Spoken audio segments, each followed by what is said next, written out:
What up, fam? It's your boy, Boy 2024, streaming to you live.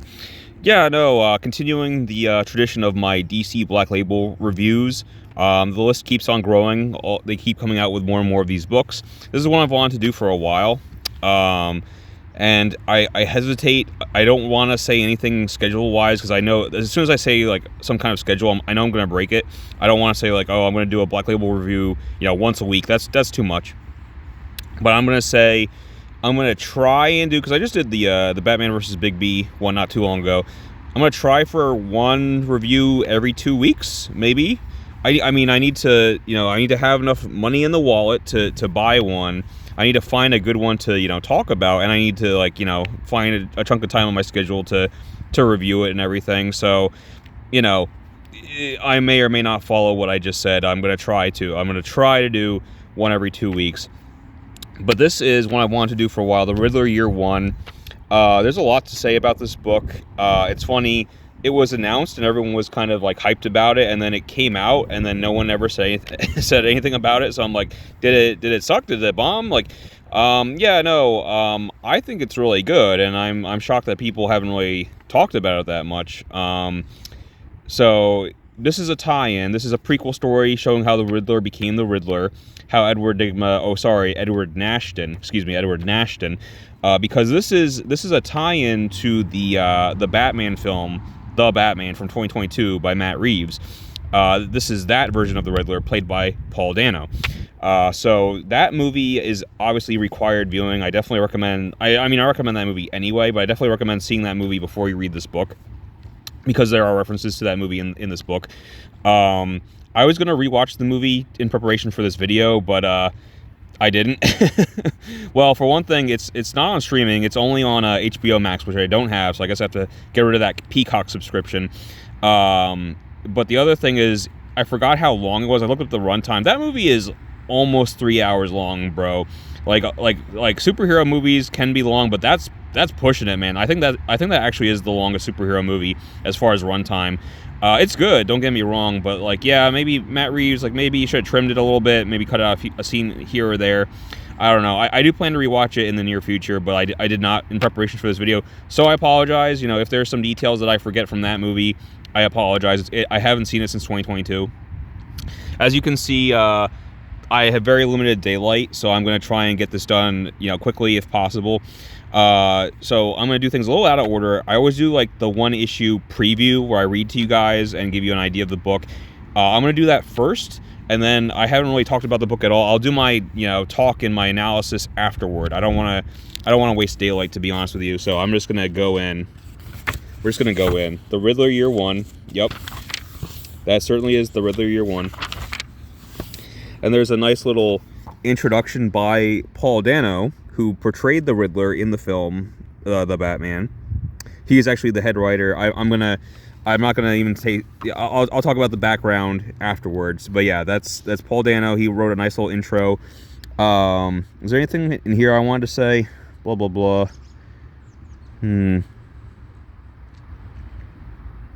Oh yes, he makes a mention of this. Let's go in.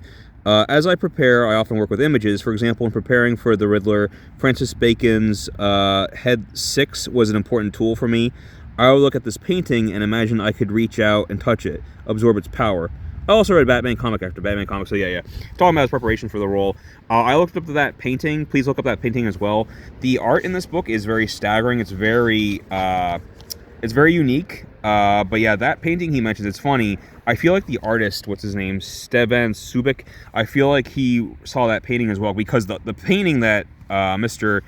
Dano is referencing really does look like the artwork in this book. Like, you could have taken that painting and kind of inserted it in one of the panels in this book, and I would have been like, yeah, a guy screaming with missing half a head, like, that's kind of right on point for all the other trippy, LCD, LSD visuals in this book. Anyway, yeah, issue 1. Here we go. The Riddler Year 1, issue 1. So, breathe. Shh. Just breathe. Focus on the numbers.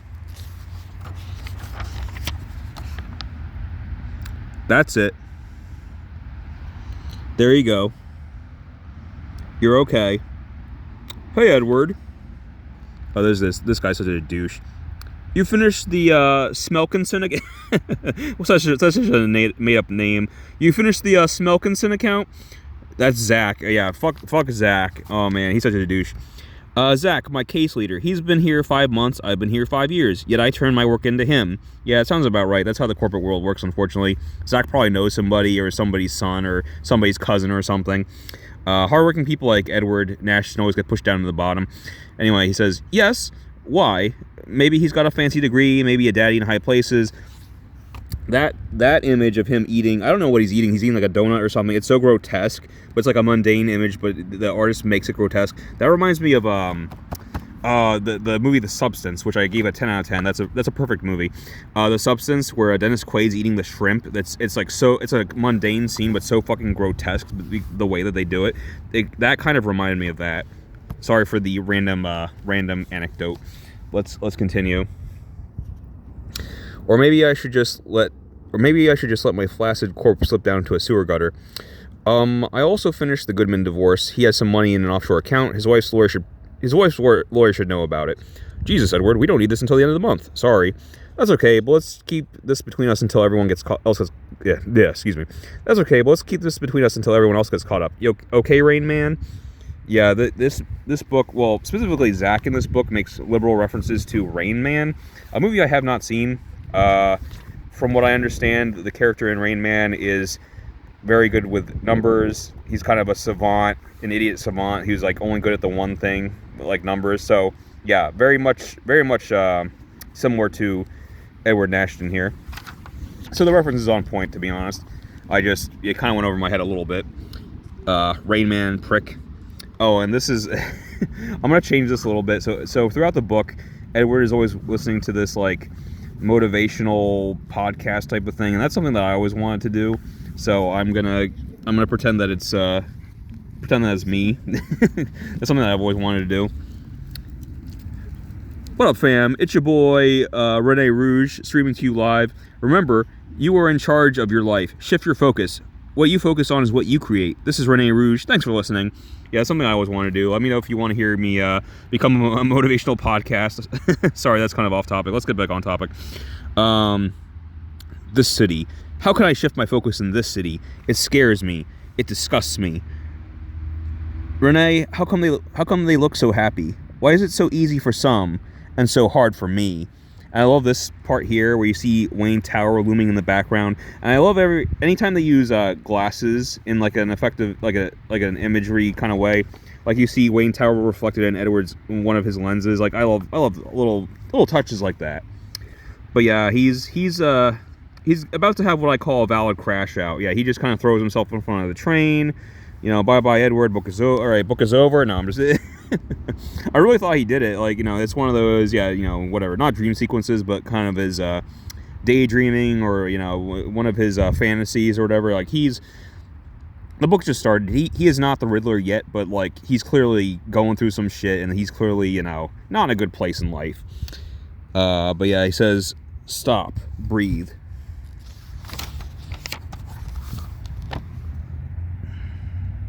Here he is solving a crossword. There you go. You repulsive fool.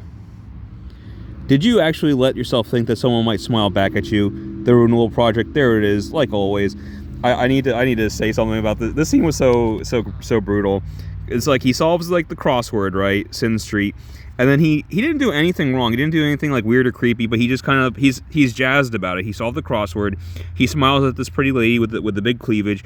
And she, you know, it's like, it's one thing, like, okay, she's not interested, I get it, but like, I've been in that place before where like you try and strike up a conversation, and, you know, women, they do these subtle things, like she'll like either pick up a book and start reading it, or she'll put in her you know, iPod earbuds and let's start with, you know, like, or she'll just kind of turn her head away. This chick had to like get up and move, like, you know, that wasn't necessary. She could have just like pulled out her phone. She like got up, and he didn't even say anything to her. He just kind of like smiled at her and was like happy about his crossword. She gets up and she Look, there isn't even room for her to sit down. Like, she like wedges herself in between these other guys who honestly look pretty they look sketchier than Edward Nigma, or excuse me, Edward Nashton. That's gonna bother me the whole book. I just need to say it right now. Why did you need to change his last name? He's Enigma. He's an enigma. Enigma, Edward Nigma. Why is he Edward Nashton? I know it sounds more realistic in the Matt Reeves verse, and he also changed Oswald Cobblepot's name. It's like Oz. It's basically it's like Oz Cobb now or something. I'm like, okay, whatever. Like, don't mess with that, Matt. Like, yeah, that's a little annoying to me. That's not Paul Dano's fault. Like, that's established in the film, so of course he continues to be called Nashton in the comic book spinoff. But like, I'm sorry, that just bothers me. But yeah, this was like rude. This girl's rude. Like, what the hell? And then she like wedges herself between these guys who are probably way worse than Edward Nashton. But anyway, yeah. Renewal project haunting me, reminding me that I'm not good enough, that I never got a chance. Do they deserve a chance? How do they go on in a city that tells them day after day that they are fractured and broken, that there is no way out or up? Shh, just breathe. And again, here's like him tripping out. Here's like the really disturbing imagery, the haunting imagery. That's where I think that painting that Paul Dano mentioned in his intro would fit right. Like, you could insert that painting into like one of these panels right here. You know what I mean? It could be like this third panel right here, and it would fit the art style perfectly. So it's interesting to me. I have to think that he at least mentioned it to the artist Steven Subic, because it's uncanny how similar the art style is to that painting that he mentioned. Anyway. Or perhaps Paul Dano requested this artist because he saw his art style and saw that it was similar to this painting that he admired when he was studying for the character role of Enigma. I don't know. Anyway, I'm getting lost in the weeds and I'm losing daylight. So let's try to finish this. How long is this chat? Yeah, the chapters, or excuse me, the issues are pretty long actually. Yeah, I can. Yeah, I can.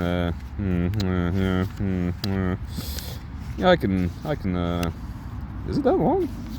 How long is this fucking chapter? Hold on. Maybe it is kind of long. Alright, whatever. We're gonna power through. Anyway. My riddles, my puzzles, my games, my only friends. The only thing that calms my mind. And people are saying, like... And that's where, like, I was gonna bring this up. Once again, it's a Black Label book, and I have to question... Should it be 17 plus? Like, is there anything in here at all that's 17 plus, really? Not really. So the use of the F word. The use of the F word, like right here, you fucking rocked it. Well, actually, that's like leet speak. But no, there are times in the book where people just drop the F-bomb, and it's not censored. Normally in like a Marvel or DC comic book, even a slightly more mature one, they would always kind of censor it out with like an ampersand or dollar sign or whatever. So the fact that people just say fuck, it is a 17 plus or 18 plus book. I just wish it went a little further as far as, like, maybe Edward notices a very brutal murder or something, something that you couldn't normally show in a DC book. There's nothing really quite like that, so, whatever. Blah, blah, blah, blah, blah, okay. Enigma, a place where I can go and be myself. Needs to click on current news. I am announcing my candidacy in next year's mayoral race, and that's Mayor Mitchell. A place where I don't have to hide in shame. Blah, blah, blah. Okay, so he's... Okay, there's the reference to his comic book name, Nigma, because it's saying, he goes on Nigma.org, those message boards, so there you go, there's like the little reference there. Fair enough. Yeah, I saw some guy dressed as a bat kicking a gang's ass. They were beating up on some kid. He came out of nowhere. And then it's like, they're talking about Batman online, and that was in the movie too. He has like this online following. But yeah, rock on, dude's a freak. Fuck yeah, see there it is, not censored. Fuck yeah. I'm gonna get me. we got Michelangelo here. Fuck yeah! I'm gonna get me some nunchucks and go out there and bust some ass too. I got my AK in the closet. I'm ready. Oh no!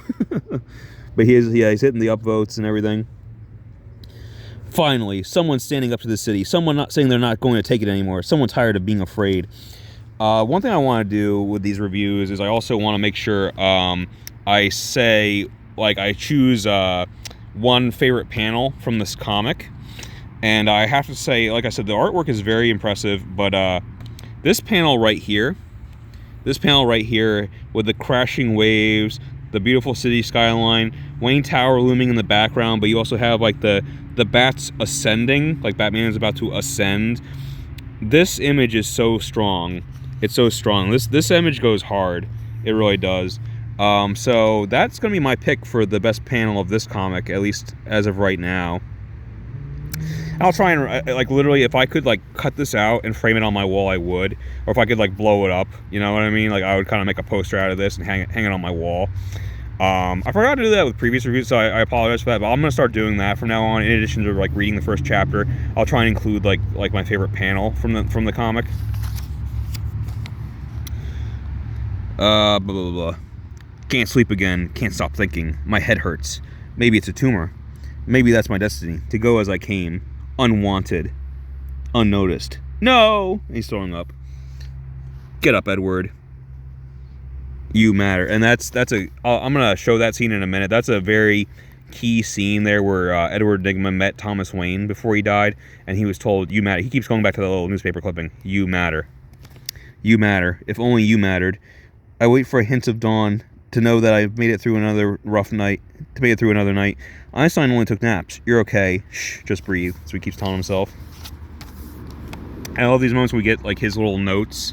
I am enough, I am enough, I am enough, I am enough, I am enough, I am enough. No, you are not. And that's The Riddler, Year 1, Chapter 1, A New Beginning.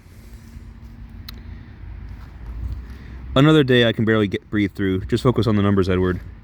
What happened to the good man count that was here? Oh, I decided to hand it in after all. They were super impressed with how fast we worked. We? Yeah, of course. That's how it works. He freaking takes all the credit. Freaking Zach. I need you to look at this new file. It's something from upstairs. They need it signed off real quick, so they gave it to me. Upstairs with the criminal team? What is it? I don't know. I don't ask questions, Edward. I just do what I'm told. But if they trust us with this kind of thing, we could be on our way up soon. Really? Yeah, man. I mean, shit. Edward, if you had a fancy degree and could, like, talk to people, you'd have replaced the computers in this place by now. Pats him on the back. Sometimes I time myself. How many transactions can my brain process in a minute? How many weeks of data can I process in a day? It's the only way I can keep my thoughts at bay. If Mr. Stone could finally see what I can do. And that's where he notices the 10,000. And there's his trademark question mark. Hope is yeah, that's me again on the podcast. Hope is a function of struggle, fam. Hope. Could there be hope in this city? And if there could I allow it in me? If Mr. Stone would just see what I can do after all these years. Edward, you're a genius. And then he hears this girl, help, help. Shut it. Heard you went over my head. You trying to get into the club without telling me? You trying to get into the club without me? You don't get to skip the line just because you're pretty, Annie. And so then, again, this is where it's important to have seen the film. This is kind of a small reference, but I do remember this. So Selena Kyle's roommate was this girl, Annika, and she is in the movie. She basically gets murdered by the crime family. And you can tell, I mean, they just call her Annie here, but you can tell she's wearing the exact same dress, the same outfit. It's definitely her. So it's like a little reference to the movie. She's a semi-important character. Like I said, Selena's roommate that works for the same nightclub. Well, obviously this is a prequel, so she's trying to work at the nightclub with Selena, and then in the movie she gets in, obviously. And then Batman. This is our Batman cameo in this non-Batman book. I'm going to press on your windpipe for 5 seconds until you pass out. When you wake, don't mistake this for a bad dream, and don't let me find you again. And Edward starts counting 5, 4, 3, 2, 1. And then he kind of says this line to the girl, to Annie. He's like, maybe it's time you found a new line of work. I mean, that's kind of harsh, Batman. She's just trying to get by. And she's trying to make a living. And he's like, is that him?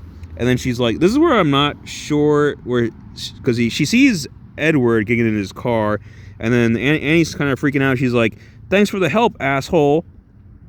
So that's what I'm trying to think is she yelling at Edward for just standing there not doing anything to help her, or is she yelling at Batman, who did save her, but then he kind of had that backhanded remark about her line of work? It could go either way, but yeah, she's just like, thanks for the help, asshole.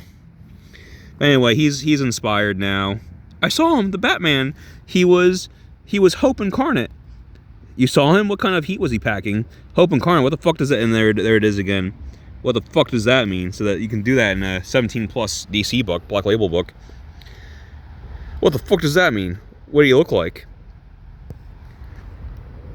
I won't tell them how he looked at me. He looked like one of us, except bigger. Ha, fuck yeah. There it is again. They keep on saying it. Fuck yeah. Fuck yeah. How he could practically fly. How it felt to see someone stand up to this city. That's another great shot of the skyline.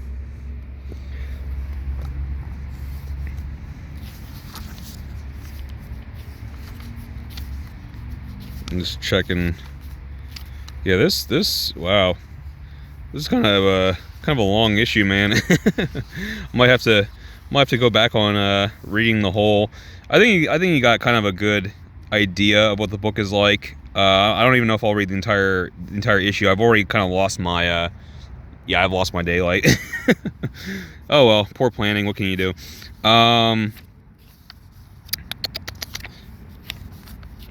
Let me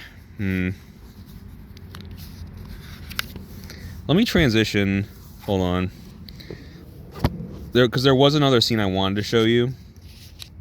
And all you need to know is Zach's being a douchebag again. He got the promotion, didn't take Edward with him. In fact, okay, let me at least read this one. But he's hitting on this girl. Zach's like, yeah, Paris. That's where I see myself in a few years. Have you been? And he's like, Jesus, because Edward's like lurking. Edward, didn't see you there. Yeah, can we talk? Edward, I was in the middle of the accountant you gave me from upstairs. I found something. What do you mean something? New Beginnings is making small weekly payments to a parent company called Waterfront Industries, but every week the payments add up to exactly $10,000. So $10,000 is a 5-digit number, a number a computer would flag. So someone is breaking the money up into smaller 4-digit numbers so it won't be seen. Edward, in English, please. I think it might be dirty money. Yes, fuck it. Oh, there it is again. So yeah, even Zach can say fuck without it being censored because it's a DC Black Label book. Yes, fuck, yes. Get me off these boring fucking civil cases. I'll take you upstairs with me, Rain Man, making it rain. There it is, the Rain Man references. And I know he wore glasses, so yeah, he does look kind of like Rain Man. And then in certain scenes, they do a good job of making Nashton look like actor Paul Dano. But anyway, yeah, he's scribbling Batman because he's a total fanboy at this point. All these years at my desk, hoping they would see what I can do, wishing they would look past the shell of the man in front of them and see me. Sure thing, see you then, Mr. Stone. What did he say? He said it's probably nothing. What? But Edward, he took it and said it was probably a mistake. But good work, bring it to his attention. He invited me to lunch. Yeah, of course he did. Don't worry, I've got it from here, bud. But that's not, yeah, so Zach, yeah, fuck Zach. Zach gets like a promotion. Edward gets jack shit, even though Edward did all the work. That's just the corporate world for you, you know. People like Zach succeed and thrive, and people like Edward get pushed to the bottom and, you know, basically ignored their entire lives, even though they've been there like dozens of years.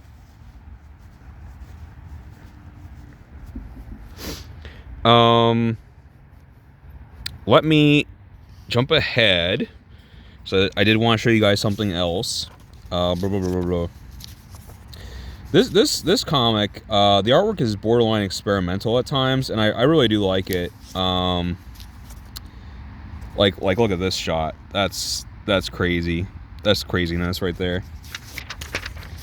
And I like this page too, where it's like you start here, and you have to kind of keep twisting the page because his thoughts are like all jumbled and twisted. I love shit like that. I love little stylistic choices like that.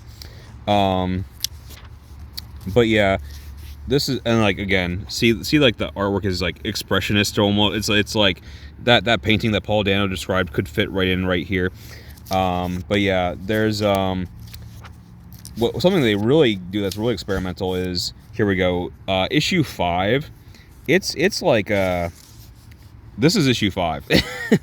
You just see Edward's notes, like that's the whole issue, and it's cool, but like it's a deviation from what a standard superhero comic book would do. You know what I mean?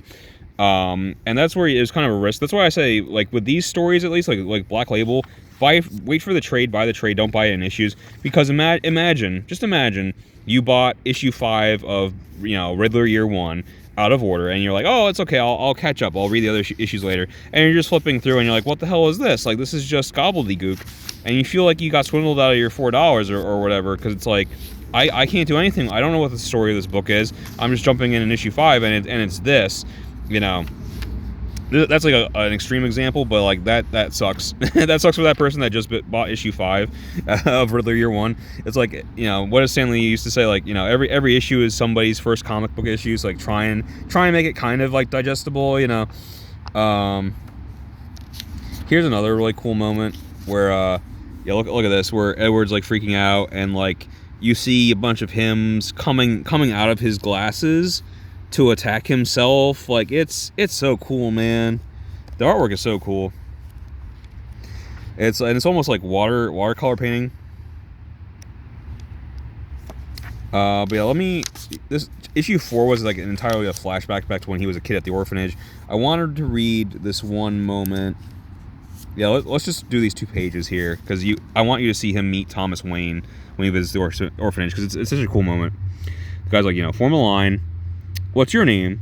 That's Edward, the boy who sings but doesn't speak. Tell me, Edward, what's something the renewal fund could do for you?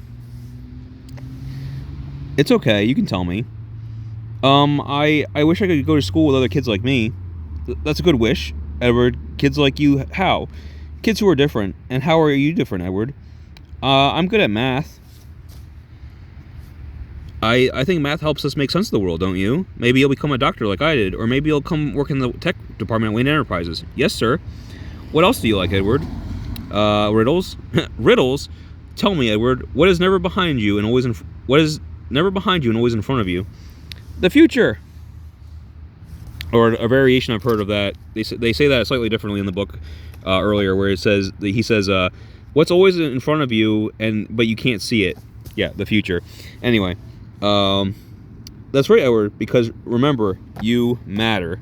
And like he has this moment of elation. So like that was such a huge moment in the formation of his life. Thomas Wayne telling him he matters. And then shortly afterward, Thomas and Martha Wayne are murdered. But in a similar way, Thomas Wayne inspired Bruce Wayne to become Batman. Thomas Wayne also inspired, orphan boy Edward Nashton to become the Riddler. So that's a cool duality there. I do like how Edward and Bruce were on similar parallel trajectories. That both the movie and this book did a really good job of that. That's why I thought Riddler was such a good foil for Batman. But yeah, it's pretty neat.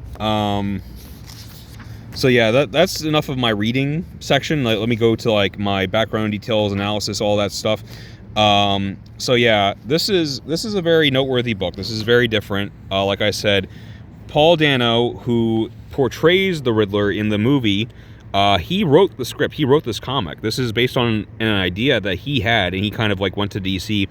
And the way he describes it in the intro, he was saying how, and I assume like all like real actors or all professional actors do this, where even if something's not in the script, you always kind of come up with your character's backstory, and that will inform your performance of the character. So Paul Dano had notes. He had like a script. He wrote this whole backstory for the Riddler, or how he became the Riddler, which is obviously not in the film, but it helped him kind of insert himself into the character, into the role. And the ideas that he had, the story he had was so good apparently that he went to DC about it, and they said, yeah, you should make this into a comic. So Paul Dano, first time ever doing this, he wrote a comic book. And he got artist Steven Subic, who I've never heard before. But I do like Steven's artwork. What I was going to say was it's one of those things where you kind of need to stare at the page for a little bit to like figure out what's going on. It reminds me a lot of a book, another Batman book. It's called Batman Arkham Asylum, the one by Grant Morrison. I forget the artist on that book, but that artist had a very unique expressionistic style, and that's what this style almost reminds me of. And once again, like a fellow Batman book. But yeah, looking in the back here, where they kind of give you the bios on both of them. Look at how small Paul Dano's is. Paul Dano is an actor, writer, director, and now a comic book writer. And then Steven Subic, you can look at him up, but like he hasn't really done any. He's done some work with like European publishers, and he's done some work for like Diablo, but like he's never done an American comic book before.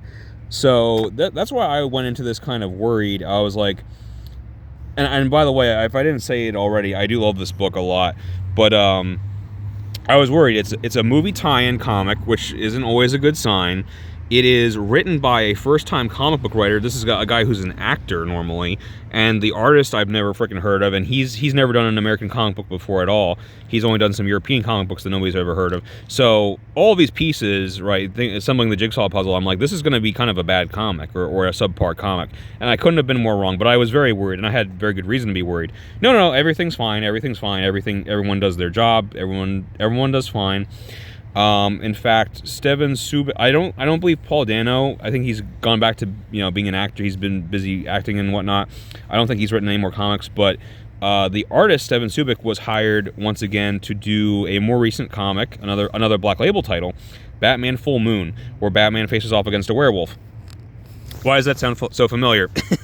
How do we have two Batman Black Label books where Batman faces off against a werewolf? Like, that's crazy. I just reviewed Batman versus Bigby, so I guess I have to review. It only makes sense to review Batman Full Moon at some point in the near future, and with a returning artist. So there you go. What else did I want to say? Yeah. So with this. I did want to talk about, the title is interesting to me. So, The Riddler Year One. This is not... There's kind of a whole line of these books, the Year One books. The most famous one would be Batman Year One, written by Frank Miller. It's a legendary Batman book, one of the best Batman books. I've, of course, read it. But there are others. In fact, it's strange that became kind of a series unto itself, because there's Batman Year 2, Batman Year 3. There is a story called Batman Year 100 that's kind of unrelated, but it's like... And then there's also, Robin Year 1 and Batgirl Year 1, both written by Chuck Dixon. I still need to read those. I've heard those are very good, actually. So that was just like a thing DC was doing for a while. Like, I think there's even like a Green Arrow Year 1. Like, what's everyone's first year like? And like, that's cool. That is interesting to me. I am curious. Like, what was the Riddler's first year like? I think he went too far with Batman. Like, again, if we're talking about Batman Year 2, Batman Year 3. At what point, like, isn't he just Batman at that point? You know what I'm trying to say? It's like, how many years are we going to go through before it's like, well, this is just the status quo. He's just Batman, I get, like, Year 1, he's just starting out. He's still figuring out his method or his technology. He's not super great at his job. But, like, Year 2 or Year 3, I feel like he should just, like, what's the difference between that and just, like, normal Batman? You know what I'm saying? So, like, that went too far. That's why I think this is great. I don't want, like, Riddler Year 2 or Year 3. We're good. I got the origin. We're good. Whatchamacallit. And then the other thing I wanted to slightly complain about is, and I meant to bring this up in my last Batman review. So, I have a couple of things I want to say, actually. So this is like the discussion / bitching section. So this is where I get to talk about stuff. But how do I put this? So one problem I've always had, and this is not not an issue with, like, the Batman movie by Matt Reeves or with this comic book, because this takes place even before that.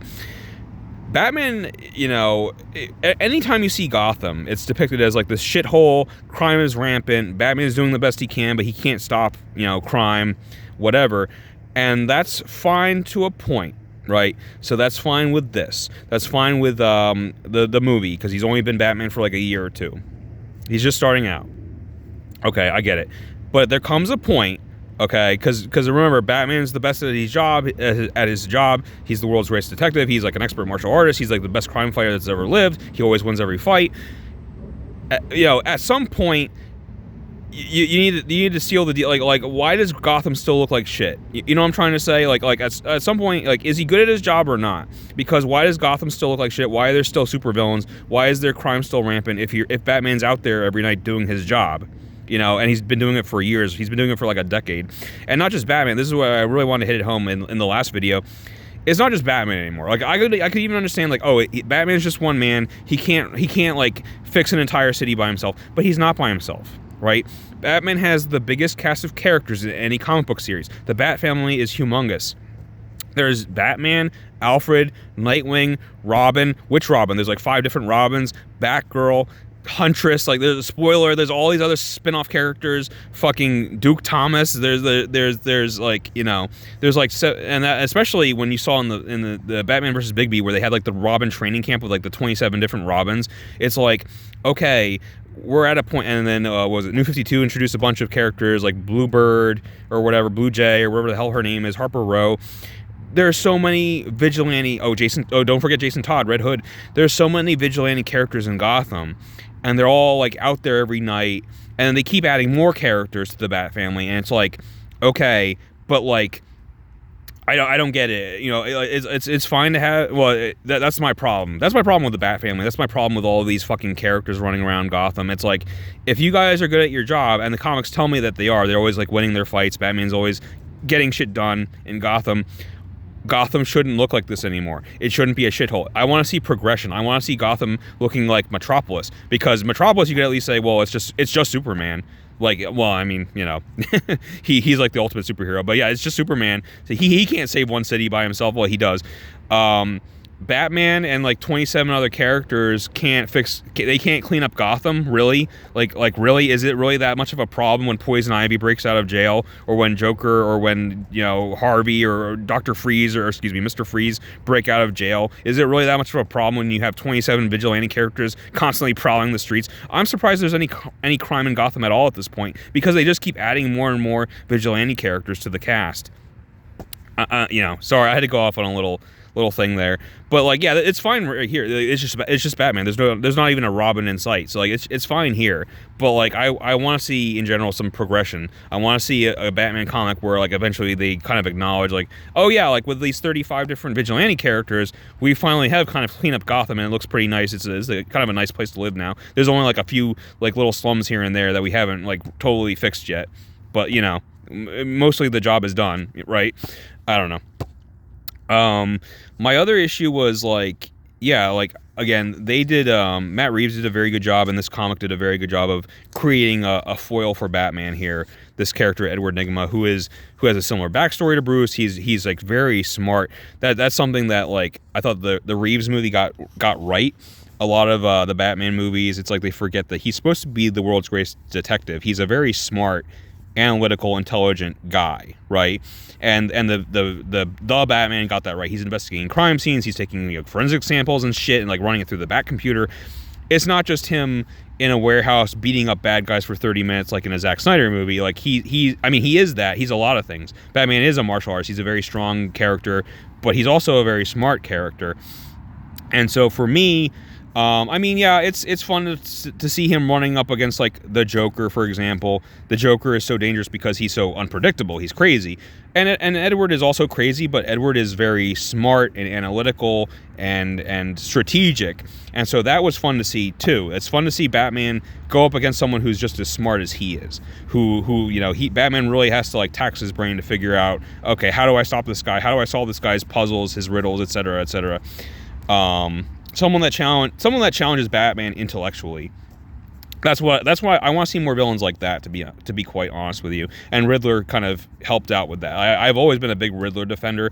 I also just defend in general, like, exploring more of Batman's rogues gallery. It's like I just don't get how people, I don't know, like, Batman fans are so funny to me, where it's like they always get so hyped up, like, oh, you know, it's another Batman movie, and like, you know, Batman's gonna fight Two-Face again, or Batman's gonna fight the Joker again. I'm like, Batman's gonna fight Bane again. I'm like, okay, cool. Can I see something new? Can I see something different? Like, can I see a Mad Hatter movie? Can I see like a Poison Ivy movie, or a freaking, you know, I know we got Bane with Tom Hardy, but I want to see, like, that wasn't Bane for me. Like, I want to see Bane. I want to see, like, the masked luchador hooked on Venom, who, like, gets super muscled up and, like, beats the shit out of Batman. Like, I want to see that Bane.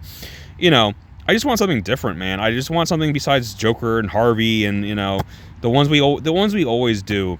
And we've done Riddler before. I actually do like Jim Carrey's performance as Riddler in that other movie, but like we haven't done Riddler as well as we could do him. And Matt Reeves did a very good job with making Riddler a scary, intimidating, imposing villain on par with Joker. And I'm so glad that Matt did that. I'm so glad that he could have just done one of the staples. Like, he didn't have to do Riddler as the villain. And of course, at the end, and they also did Penguin, yeah, another, not even deep cut, but just like one that isn't explored often enough. He also did Penguin. But of course, at the end of The Batman, Riddler goes to Arkham, and who does he meet there? There's like a cellmate, and he's not named, but it's very clear that he has like this crazy laugh, and it's like, oh, we're setting up Joker. I don't know. I'm very worried about Batman Part 2, which I think comes out next year. It's crazy. It's been like, what, over 5 years since that movie came out, and we still haven't had a sequel. I know these things take time, but like, it's like, damn, like, you know, it's been a while. Like 2022 was a long fucking time ago, man. Like, I don't fully remember that. Like I said, I need to go back and rewatch that movie. It's been some time, But yeah, like that sequel's taken forever to come out, it feels like. But I'm very worried about that sequel. I just hope that like Matt Reeves continues to do lesser known, like not, don't have him be the main villain, but like throw in a Mad Hatter type of character as like a side, as like a smaller villain in the movie. You know what I mean? Like, he already set up Joker. I'm sure Joker will have to appear, but I don't want Joker to be the main villain. I'm over that. I just saw 2 movies where Joker was the main character not too long ago. So like I'm Jokered out. I'm Jokered out. I don't want it. Don't do it. Don't do it. It's funny. Like people are like feel the same way about Harley Quinn. I know people are tired of Harley Quinn. I'm actually not tired of Harley Quinn. And in fact, I would like her to. I know it's a different universe. I would like her to appear in the Matt Reeves universe. I think Margot Robbie's Harley Quinn would actually fit in very well here. Not Jared Leto Joker. Like let him die. Let him die with that old DCU. That's fine. He doesn't need to come back. But that Harley Quinn by Margot Robbie, portrayed by Margot Robbie, I would like her to appear in this universe. I think she would fit in just fine. I think she would do well here. But yeah, I'm very curious about that next movie. Please let me know what you want to see in the Batman Part 2. And hell, maybe they'll do another tie-in comic like this. This is so strange to me. Again, I don't know what Black Label even means anymore. Like, oh, it's a mature rated book where we can say the F-bomb. To me at this point, what Black Label means is it's these self-contained stories that are out of canon, that are special, that are noteworthy because of who's involved. Maybe not the artist in this case, but we're always grabbing like top tier artists for these books. Like I said before, with like Mark Silvestri with Batman Joker Deadly Duo. In this case, this is noteworthy because we have Paul Dano, an actor who normally doesn't write comics, writing a Riddler origin story. So that was what made it noteworthy. That's kind of what makes it Black Label in my mind. Similar to how there's another book I want to review. It's The Other History of the DC Universe, something like that. I don't know who drew it, but the writer for that book is John Ridley, who is once again coming from the Hollywood world. He's not an actor, but he is the screenwriter, the award-winning screenwriter for 12 Years a Slave. So he wrote a comic book for DC called The Other History of the DC Universe, detailing people of color characters in the DCU. So that alone is a noteworthy book for that reason. We have a freaking screenwriter from Hollywood writing this comic book. And like I said, that isn't always like a guaranteed success story. I remember reading an interview with Neil Gaiman, who wrote the Sandman, saying how he came from writing prose fiction, like novels and stuff, and he was like, well, just because I'm good at one like those skills don't always translate. Like he is a good writer in prose fiction. That does not mean, and it just so happens that yes, Sandman is one of the most revered Vertigo books of all time. It's a wonderful series, wonderful book, but just because Neil was a good prose writer, that does not instantly translate to, oh, he's going to be a good comic book writer as well. It just so happened that it worked out that way. So that's why I'm a little nervous with John Ridley. I know he's a good writer. He wrote 12 Years a Slave. Will that translate to him writing a good comic book? We'll find out. But Paul Dano, who isn't even a writer at all, he was a good actor. Will that translate to him writing a good comic book about his character? In this case, it did. So that's cool. Yeah, I don't know. Let me know if there's any DC Black Label book in particular you want me to review in 2 weeks. I'll see what I can find. I was trying to find like an interesting one. I'm trying to, well, I've been failing at that, but what keeps happening is, and that's the running joke, and it's kind of true with DC in general, but DC Black Label, just change it to DC Bat Label. All of these books keep turning into Batman books or Batman adjacent characters, right? So you have books about, you have a ton of books about Batman. You have books about the Joker. You have books about Harley Quinn. You have books about the Riddler. So that's kind of like the rule of thumb is like, yeah, we're exploring the DC universe, the Batman universe. We're exploring Batman and Batman adjacent characters. Can we get an Animal Man book or a Swamp Thing or a Constantine book or maybe a Batman adjacent character? Yeah, we can do that. That's why I think this was approved in the first place, because he's a Batman adjacent character and it's riding the coattails of this came out in 2023. I forgot, I didn't realize this book came out. Like I heard about it when the movie was being made, like, that came out in 2022. This came out a year later in 2023. I didn't even know it came out. I saw it on the shelf and I bought it, not too long ago, because I was like, oh shit, it came out. Like, no one's talking about it. No one reviewed it or anything. Like, is it good? Like, and I just found out. Not my favorite book. I do think it's much better than I expected it to be. I would give this a solid 8 out of 10. For me, I enjoyed Batman vs. Bigby, but I think my favorite Black Label book still to this date would be the Batman Joker Deadly Duo, but that can always change. That can always be dethroned with the next Black Label book I review. Unfortunately, it will probably be a Batman or Batman adjacent character. I will try and find one about a character that isn't Batman related that's also good and interesting, but I would say don't hold your breath on that one. Anyway, yeah, hope you enjoyed this. Till next time.